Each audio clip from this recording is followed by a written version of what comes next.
जय श्री कृष्णा। राधे राधे। हाय दोस्तों, नीमा दुबे चैनल पे आपका बहुत बहुत स्वागत है। अभी सुनते हैं पाप मोचनी एकादशी व्रत कथा की। हिंदू धर्म में एकादशी का बहुत ही पवित्र और फलदायी माना जाता है। हर महीने 2 एकादशी आती है और हर एकादशी का अपना अलग महत्व होता है।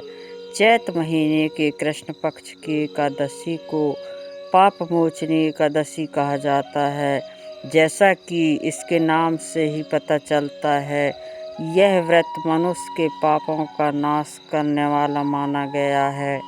इस दिन भगवान विष्णु की पूजा करने से सभी पापों से मुक्ति मिलती है और जीवन में सुख शांति आती है। पाप मोचनी एकादशी की कथा प्राचीन समय की बात है। एक घना और सुंदर वन था जिसका नाम चैत्ररथ वन था। उस वन में बहुत से ऋषि मुनि तपस्या किया करते थे। उन्हीं में एक महान तपस्वी ऋषि थे जिनका नाम मेधावी ऋषि था। वे भगवान विष्णु की भक्ति में लीन रहते थे और कठोर तपस्या करते थे। एक दिन स्वर्ग में रहने वाली एक सुंदर अप्सरा मंजू घोषा उस वन में घूमते घूमते वहां आ गई। जब उसने ऋषि मेधावी को तपस्या करते देखा तो वह उनके तेज और तप से आकर्षित हो गई। वह चाहती थी कि ऋषि उसकी ओर आकर्षित हो। मंजू घोषा ने मधुर स्वर में गाना शुरू किया और वीणा बजाने लगी।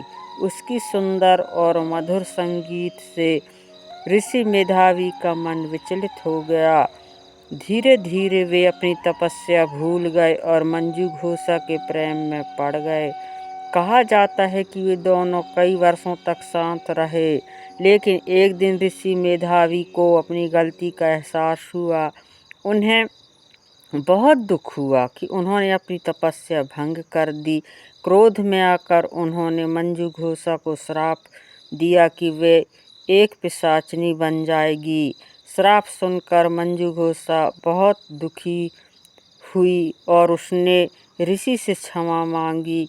तब ऋषि का क्रोध शांत हुआ और उन्होंने कहा, अगर वह पाप मोचनी एकादशी व्रत रखेगी और भगवान विष्णु की पूजा करेगी तो उसे श्राप से मुक्ति मिल जाएगी।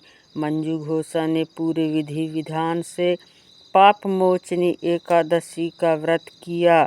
भगवान विष्णु की कृपा से उसका श्राप समाप्त हो गया और वह फिर से अपने सुंदर रूप में स्वर्ग लौट गई।